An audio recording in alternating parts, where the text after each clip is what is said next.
friends, welcome all of you once again to my YouTube channel.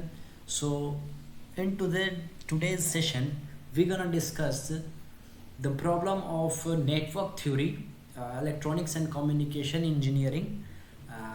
Network theory is a very good subject, a marks gaining subject. Okay, it is not a very tough subject. Okay, so we will discuss important problems on different chapters of network theory. One of the most important chapter is polynomials. Okay, sorry, it is the chapter of network analysis and synthesis. Okay, so there is something called as network. Okay, and network has various parameters. Okay, and we have to analyze it and synthesize it at the same time. Okay, so one of the most important topic from this chapter is checking a polynomial is Hurwitz or not. Okay, so it's a very popular question for university point of view. In each and every semester exam of EC network theory, the same question of Hurwitz polynomial is always there in the examination. Okay, so we will discuss how the problem is going to be solved. It is a very easy topic, so we will discuss it in a very short manner. Okay, so let's begin. So the question is, check whether the given polynomial is Hurwitz. So आपके पास एक polynomial दिया रखा है, ठीक है. This is the polynomial PS and it is the function of s, and obviously it is given as s cube 4s square 5s plus 2. Okay, so what we have to do is we have to check this polynomial, this given PS is Hurwitz or not. Okay, तो Hurwitz क्या है ये आपको lecture के and तक discussion होने तक समझ में आ जाएगा कि किसी पॉलिनोमियल को हम लोग हर्विट्ज़ पॉलिनोमियल कब कहेंगे. ठीक है, तो पॉलिनोमियल के बहुत सारे टाइप्स होते हैं. हम लोग पॉलिनोमियल पढ़ते आ रहे हैं 8वां 9वां 10वां. ठीक है, और वो कभी हमारा साथ नहीं छोड़ता है. ठीक है, तो यहाँ भी नेटवर्क को एनालिसिस करने में हमें हर्विट्ज़ पॉलिनोमियल एक इम्पॉर्टेंट रोल प्ले कर रहा होता है. ठीक है, तो अभी हमको क्या कैसे रोल प्ले कर रहा है वो नहीं जानना है, हमें सिर्फ जान लेना है कि कोई पॉलिनोमियल दिया है, वो बता देना है कि वो हर्विट्ज़ है या नहीं है. ठीक है, तो इसका बहुत सारा टाइप्स है, इस क्वेश्चन के बहुत सारे पैटर्न हैं. तो हम लोग एक पैटर्न जो कि एग्जाम में पूछा जाता है उसका यहाँ पे देख रहे हैं स्क्रीन पे. तो चलिए देखते हैं. तो ये देखिए यहाँ पे आपका हम लोग सॉल्यूशन की ओर आगे की तरफ प्रोसीड कर रहे हैं. ठीक है, तो मैंने क्या किया है, सॉल्यूशन को डिफरेंट स्टेप्स में बांट दिया है.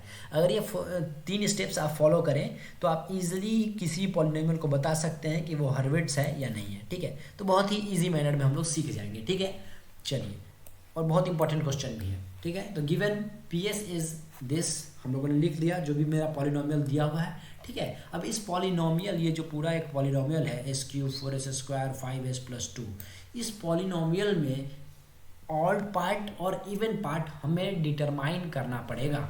हमको इस पॉलिनोमियल को देख के ये डिटरमाइन करना पड़ेगा what is the odd part and what is the even part. ठीक है, तो पॉलिनोमियल के इवन पार्ट को हम लोग ms से डिनोट कर रहे होते हैं और पॉलिनोमियल के ऑड पार्ट को हम लोग ns से डिनोट कर रहे होते हैं. And this is very first step. Okay, तो आपको पॉलिनोमियल दिया है, आपको पहला स्टेप में क्या करना है, even part odd part clear mention करना है. तो गॉट इट. अब कैसे होगा, तो देखिए, ऑड और even in terms of their power. अगर पावर इवन है तो हम लोग उसे इवन पार्ट में लेंगे, और अगर पावर ऑड है, जो भी ऑड पावर वाला टर्म है उसे हम लोग ऑड पार्ट में लेंगे. ठीक है, तो देखिए 2s स्क्वायर इवन पावर, तो हम लोगों ने लिखा 4s स्क्वायर, तो इवन पावर तो हम लोगों ने यहाँ पे लिख दिया 4s स्क्वायर. ठीक है, अब देखिए ये तो ऑड है 3, और यहाँ पे भी एक्चुअली कुछ नहीं है, तो यहाँ पे 1 है s टू दी पावर 1, तो एक्चुअली ये भी ऑड है. और यहाँ पे क्या है 2, इसको ऐसे लिख सकते हैं हम लोग. देखिए यहाँ पे आप 2 into s to the power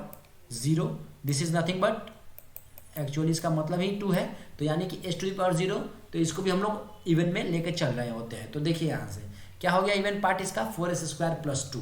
आगे बढ़ते हैं, ऑड पार्ट आप कैलकुलेट करना है, तो ऑड पार्ट इस पॉलिनोमियल PS का हम लोग, मैंने बताया ns से डिनोट कर रहे होते हैं. अब ऑड पार्ट में ऑड वाले जो भी पावर्स हैं उसे हम लोग लिखेंगे, तो s cube is definitely odd power, so हम लोग यहाँ पे लिख दिए. अब 5s1 जैसा कि मैंने आपको बताया, तो it is also odd, so I have written this. Okay, मैंने इसे यहाँ पे लिख रखा है 5s s cube plus 5s. ठीक है, तो ये हो गया मेरी फर्स्ट स्टेप, बहुत आसान. ठीक है, चलिए सेकेंड स्टेप क्या है. सेकेंड स्टेप क्या करना है आपको कि आपको जो ज़्यादा पावर वाला टर्म है उसको कम पावर वाले टर्म से डिवाइड करना है, समझने की कोशिश कीजिए। यहाँ पे जो ज़्यादा पावर है वो एस क्यूब है as compare to S square. So हम लोग क्या करेंगे, इस पार्ट को एस क्यूब प्लस 5s वाले पार्ट को 4s स्क्वायर प्लस 2 से डिवीजन कर रहे होंगे, वही हमने किया है। देखिए NS बाई MS, ये वेरी स्टेप 2। तो हम लोग यहाँ पे इसे लिख दिए S cube plus 5s upon 4s square plus 2। आगे बढ़ते हैं। अब लास्ट स्टेप जो कि स्टेप 3 है, ठीक है। हम लोग को स्टेप 3 में क्या करना होता है, कंटिन्यूड फ्रैक्शन एक्सपेंशन को यूज करना होता है। It is nothing but a division, okay, जिसमें हम लोग इनवर्स डिवीजन का भी इस्तेमाल कर रहे होते हैं, ठीक है। देखेंगे कैसे होता है। तो चलिए डिवीजन कर रहे हैं 4s स्क्वायर प्लस 2 को, सॉरी इससे एस क्यूब प्लस 5s को, ठीक है। चलिए लिखते हैं। देखिए यहाँ पे ये और यहाँ पे ये हम लोग डिवाइड कर रहे हैं, ठीक है। अब डिवीजन में क्या करना होता है, इस पूरे टर्म को हमको कैंसिल आउट करना होता है, ठीक है। तो इससे 4s स्क्वायर है, ठीक है, मेरे पास 4s स्क्वायर है मेरे पास, ठीक है। अब देखिए 4s स्क्वायर में कितना से हम लोग मल्टीप्लिकेशन कर रहे होंगे कि एस क्यूब आ जाए, तो एस स्क्वायर, तो सिंपली हमको इतना तो आइडिया है कि एस से तो मल्टीप्लाई करना ही करना होगा। अब हमको क्या करना है कि अब देखिए हमको एस क्यूब लाना है, तो एस क्यूब तो यहाँ से आ गया। अब ये 4 एक्स्ट्रा है, तो 1/4 अगर यहाँ पे हम लोग कर दे, यहाँ पे देखिए 1/4 अगर कर दे तो 4 कैंसिल आउट हो जाएगा और मेरे पास ये एस स्क्वायर और ये एस मल्टीप्लाई होकर मेरे पास क्या बन जाएगा, एस क्यूब। तो देखिए यहाँ पे मैंने क्या लिखा, एस क्यूब। तो what we have to do is, हम लोग को कितना से मल्टीप्लाई करना पड़ेगा, तो 1/4s, तो वही मैंने यहाँ पे लिखा है, समझे, यही करना है बस। अब 1/4s से जैसे ही मल्टीप्लाई किए तो S cube will be cancelled out, और यहाँ पे इससे मल्टीप्लाई होकर 2 into 1/4s is nothing but s/2, ठीक है। अब मैंने साइन चेंज कर दिया और ये कैंसिल आउट हो गया। अब मेरे पास क्या बचा, देखिए 5s minus s/2, 5s minus s/2 is nothing but 9s/2, ठीक है। इसे हम लोगों ने 9s/2 ले आए, ठीक है। अब क्या करना है, इन्वर्स डिवीजन करना है। इन्वर्स डिवीजन मतलब 9s/2 जो भी यहाँ पे रिमाइंडर आया है उसको इससे, ये जो पार्ट आप देख रहे हैं ना, इससे हम लोग डिवाइड कर रहे होंगे, ठीक है। सॉरी, ये जो आया है इसको हम लोग इससे इस पार्ट को डिवाइड कर रहे होंगे, यानी कि जो फर्स्ट बार हम लोगों ने डिवीजन लगाया था, ठीक है। तो अब देखिए वही पार्ट मैंने यहाँ पे लिख दिया 4s स्क्वायर प्लस 2। अब देखिए फिर हमको क्या करना है, अब 9s, अगेन वही स्टेप, 9s/2 में हम लोग कितना से मल्टीप्लाई कर रहे होंगे कि 4s स्क्वायर आ जाए। तो इतना तो आइडिया क्लियर है कि s से मल्टीप्लाई करेंगे तभी s इंटू एस स्क्वायर आएगा, ठीक है। अब 4 लाना है, तो 4 कैसे आएगा, अगर यहाँ पे देखिए, यहाँ पे अगर हम लोग 8 लिख दे और यहाँ पे हम लोग 9 लिख दे, देखिए ध्यान से, तो ये 9 कैंसिल आउट हो जाएगा और ये 2 4 8, तो क्या आ गया 4 ये और s इंटू एस स्क्वायर। तो यहाँ पे क्या 8/9 से हम लोगों ने मल्टीप्लिकेशन किया है। तो बस 8/9 से जैसे ही मैंने मल्टीप्लिकेशन किया तो ये 4s स्क्वायर वाला टर्म नीचे कैंसिल आउट हो जाएगा और मेरे पास क्या बच जाएगा 2। सिमिलरली अब सेम मैनर में क्या करना है हमें, बस ये वाला पार्ट को यहाँ रख देना है और फिर डिवाइड कर देना है। तो 9s/2 again, and what we have to do is 2 में अब कितना से मल्टीप्लाई करेंगे कि 9s/2 आ जाए, ध्यान से। तो s तो मेरे पास रहेगा डेफिनेटली। अब देखिए 9s/2 लाना है, तो ऊपर तो 9 फिक्स कर दिया हम, अब नीचे क्या करेंगे 2 आ जाए, तो 4 अगर लिख देंगे तो 2 2 4, तो यहाँ पे 2 आ जाएगा, तो 9s/2 आ गया। यानी कि हम लोग को क्या चीज़ से मल्टीप्लिकेशन करना पड़ेगा, 9s/4 से। तो यहाँ पर 9s/4 से हम लोगों ने मल्टीप्लिकेशन किया, जो मेरे पास रिजल्ट आया वो हो गया 9s/2 और minus sign, and this will be cancelled out. तो फाइनली जो मेरा पूरा जो टर्म था वो कैंसिल आउट हो गया, यानी कि यहाँ पे अब 0 आ गया। अब 0 आ गया तो हम लोग यहाँ पे स्टॉप कर जाएंगे और चेक करेंगे कि जो भी मेरा क्वोटिएंट आया है, यहाँ पे देखिए ये 1/4s, ये 8/9s और ये 9/4s, क्या इसमें कोई भी निगेटिव है इसका कोफिशिएंट।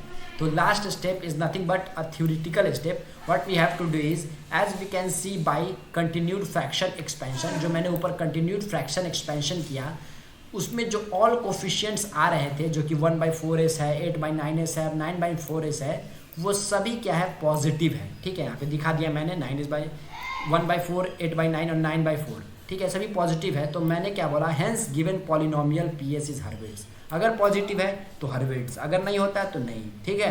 तो ये हुआ हम लोग का एक मैनर, किस तरीके से हम लोग किसी भी पॉलिनोमियल को बता सकते हैं हर्विट्ज पॉलिनोमियल है या नहीं। बहुत इंपॉर्टेंट क्वेश्चन, ये एग्जाम पॉइंट ऑफ व्यू के लिए, ठीक है, हर ईयर पूछे जाते हैं, ठीक है।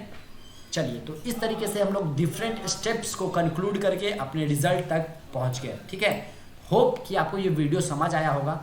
वीडियो को लाइक करें, चैनल को सब्सक्राइब करें if you want to get more and more videos on VVI questions or previous year questions of AKU third semester electronics and communication engineering. Thank you very much.